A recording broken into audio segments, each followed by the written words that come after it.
जी नमस्कार, the point Himachal देख रहे हैं आप। मैं हूं अनिल पराशर। शाम के 8:30 बज चुके हैं और इस वक्त की बड़ी खबर लेकर आपके सामने हाजिर हुआ हूं। इससे पहले जो हुआ घटनाक्रम, 9 विधायकों ने जो है वो बीजेपी का दामन थामा है। उसके बाद हिमाचल सरकार ने जो है वो बड़ा कदम उठाया है, डैमेज कंट्रोल को रोकने की कोशिश करने के लिए बड़ा कदम उठाया है। क्या कदम उठाया है, इसकी पूरी जानकारी मैं आपके साथ साझा करूंगा, आपके साथ पूरी इसकी जानकारी आपको दूंगा। लेकिन उससे पहले मेरी आपसे गुजारिश है कि आप इस स्ट्रीम को ज्यादा से ज्यादा शेयर करें ताकि ज्यादा से ज्यादा ये लोगों तक पहुंच सके। और जो 27 फरवरी के बाद से सारा जो हिमाचल सरकार का में जो माहौल था, उठापटक मची हुई थी, विधायक क्रॉस वोटिंग करके पंचकुला, उत्तराखंड और फिर दिल्ली तमाम जगहों का रुख कर रहे थे, उसका नतीजा आज ये निकला कि उन्होंने 9 के 9 विधायकों ने, 6 कांग्रेस के और 3 निर्दलीय विधायकों ने बीजेपी का दामन थाम लिया है। दिल्ली में उन्होंने बीजेपी का दामन थामा है। केंद्रीय मंत्री अनुराग ठाकुर ने उन्हें जो है वो बीजेपी ज्वाइन करवाई है। लेकिन अब हिमाचल सरकार में इसको लेकर हलचल मच गई है। वो शिमला लौटेंगे, उसके बाद जो देखने वाली बात होगी कि माहौल कितना गर्म होता है। गर्म होगा ये तो लाजमी है कि जब वो विधायक लोग हिमाचल पहुंचेंगे तो बड़ा कुछ होगा। लेकिन फिलहाल जो है सरकार को डैमेज कंट्रोल का भी खतरा है और इस डैमेज कंट्रोल को रोकने के लिए हिमाचल सरकार ने जो है वो कैबिनेट सब कमेटी का गठन किया है। डिप्टी सीएम मुकेश अग्निहोत्री को इसकी कमान सौंपी गई है। डिप्टी सीएम मुकेश अग्निहोत्री को इसका अध्यक्ष बनाया गया है और ये जो कमेटी है ये राजनीतिक मामले देखेगी और इसे लेकर जो है वो नोटिफिकेशन जारी कर दी गई है।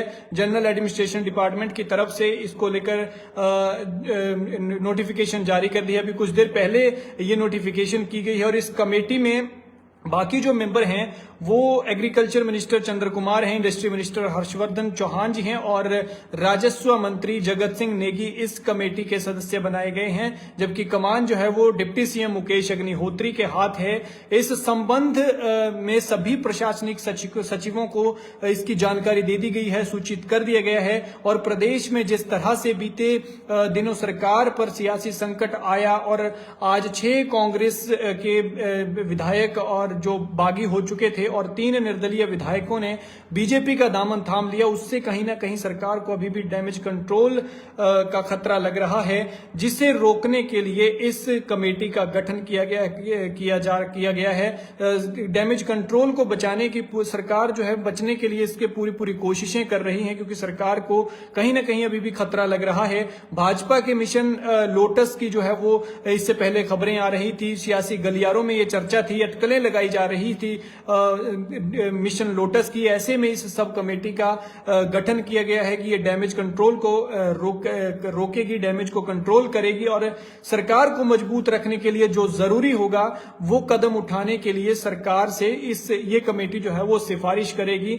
और सूत्रों के हवाले से ये भी जानकारी मिली है कि 9 विधायकों के बीजेपी में जाने के बाद भारतीय जनता पार्टी में भी भगदड़ मचेगी। टिकट के दावेदार पार्टी के खिलाफ जो है वो बगावत कर सकते हैं, क्योंकि इधर से जो ये 9 विधायक गए हुए हैं इनको प्रलोभन ये दिया गया था कि आप बीजेपी ज्वाइन कर लीजिए और आपको जो है जो यहां पर बाई इलेक्शन होंगे उनमें बीजेपी की तरफ से आपको उम्मीदवार बनाकर ग्राउंड में उतारा जाएगा।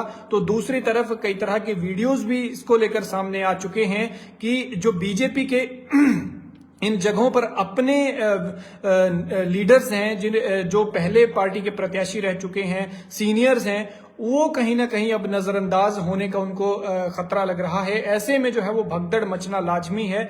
ये भी देखने वाली बात होगी कि जिस तरह से कांग्रेस में बगावत हुई कि कहीं बीजेपी में इस तरह की जो घटनाएं हैं वो सामने तो नहीं आती हैं, क्योंकि विरोध के सुर तो लगातार उठ रहे थे। एक वीडियो बड़सर से भी सामने आया है जिसमें इंद्रदत्त लखनपाल को लेकर बातें हो रही थी। एक वीरेंद्र कंवर के जो समर्थक हैं वो भी सड़कों पर उतरे थे। कुटलहट से वीरेंद्र कंवर, लाहौल स्पीति से डॉक्टर रामलाल मारकंडा जो है वो किसी भी सूरत में चुनाव लड़ने का ऐलान कर चुके हैं। तो ये बड़ी बात देखने वाली होगी कि कुटलहड़ से देवेंद्र कुमार भुट्टो हैं, लाहौल स्पीति से रवि ठाकुर हैं, जो पहले ही कह चुके हैं कि भैया मैं तो बीजेपी का विधायक हूं।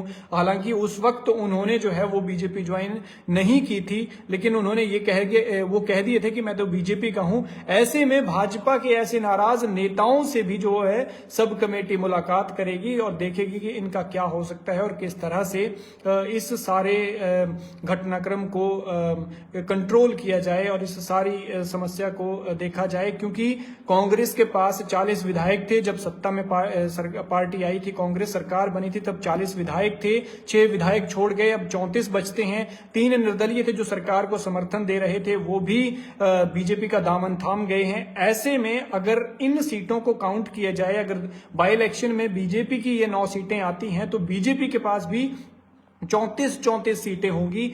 ऐसे में देखना होगा कि आगे क्या होता है। लेकिन अगर कांग्रेस एक भी सीट चुनाव में जीत जाती है तो कांग्रेस का पलड़ा भारी है, लेकिन अगर कांग्रेस का कोई एक और इधर खिसक गया तो फिर सरकार पर संकट आ सकता है। और इसी तरह के डैमेज कंट्रोल को रोकने के लिए, डैमेज को कंट्रोल करने के लिए इस सब कमेटी का गठन जो है वो किया गया है और मुकेश अग्निहोत्री डिप्टी सीएम जो है उनके हाथ इसकी कमान सौंपी गई है। और इन विधायकों के जो बीजेपी जाने पर जो सीएम सुक्खू ने कहा है वो भी एक बार आपको बता दूं, आयाराम गयाराम और धनबल की राजनीति करने वालों ने देवभूमि के जनादेश से धोखा करके आज अपना ठिकाना चुन लिया। ये सीएम सुक्खू ने अपनी पोस्ट की है और उन पर निशाना साधा है। आगे उन्होंने लिखा है कि आज वे उनके साथ बैठे हैं जिन्होंने ओपीएस मांगने वाले कर्मचारियों का मजाक उड़ाया था, जिन्होंने पेपर लीक घोटाला किया और युवाओं के रिजल्ट लटकाए, जो अपने फायदे के लिए महिलाओं के विरोध में खड़े हो गए, जिन्होंने देवभूमि के आदर्श और मूल्यों को अपनी बेईमानी और खरीद फरोख्त वाली राजनीति से कुचला। लेकिन लोकतंत्र में जनता जनार्दन है, पैसों के लिए अपना ईमान बेचने वाले जनता का प्यार और समर्थन पैसों से नहीं खरीद सकते, जनता जवाब देगी। तो जिन विधायकों ने बीजेपी का दामन थामा है, पूर्व लग रहा है उनके नाम के साथ, उनके विधायक के साथ, उनके नाम के साथ पूर्व विधायक, क्योंकि उन्हें अयोग्य घोषित कर दिया गया था और इस वजह से अब इन सीटों पर बाई इलेक्शन होंगे। तो इन सभी जो ये पूर्व विधायक हैं, इनको लेकर, जिन्होंने बीजेपी का दामन थामा है, उनको लेकर सीएम सुक्खू ने ये बात जो है वो कही है। और एक बार फिर बता दूं कि किन लोगों ने जो है वो बीजेपी का दामन थामा है। कांग्रेस के राजेंद्र राणा है, देवेंद्र कुमार भुट्टो है, रवि ठाकुर है और इंद्रदत्त लखनपाल हैं, सुधीर शर्मा हैं, रवि ठाकुर हैं और इसके अलावा निर्दलीय जो है आशीष शर्मा है, केएल ठाकुर हैं। और ये तमाम जो है वो विधायक जो हैं, इन्होंने आज बीजेपी का दामन थामा है दिल्ली में।